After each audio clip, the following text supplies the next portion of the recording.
On sait que d'un point de vue psychologique, c'est vraiment une période de grande fragilité. Et en effet, les patients racontent souvent que, alors qu'ils ont été beaucoup pris en main et soutenus par l'équipe médicale et soignante, ils se sentent un peu lâchés. Donc je crois que déjà la première chose, c'est d'informer, d'anticiper, d'aider les personnes à anticiper ce moment, de les préparer à l'idée que il y a le parcours, ils ont bien avancé, mais le parcours n'est pas terminé, il y a encore du chemin à parcourir. C'est vrai que c'est aussi le moment où souvent il y a une remise en question des priorités de vie. Et donc dans toute la question de la reprise des rôles dans sa famille, dans son couple, au travail, souvent c'est un moment où les femmes ou les hommes, d'ailleurs, vont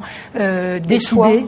des nouveaux choix, mettre en place des choses qu'ils n'avaient pas pu faire avant, ou modifier la hiérarchie de leurs priorités. Donc, ils peuvent être accompagnés. Il y a quand même du travail qui se fait dans certains centres de cancérologie, des accompagnements psychologiques en période de rémission, des groupes de parole qui existent, notamment, en effet, dans des associations. À Curie, on a par exemple fait un groupe qu'on appelle psycho-éducationnel pour des femmes en post-traitement d'un cancer du sein, où on travaille toutes ces questions de la réhabilitation sur le plan de l'impact des traitements physiques et psychologiques, de la communication avec les proches, de la reprise du travail, des enjeux vitaux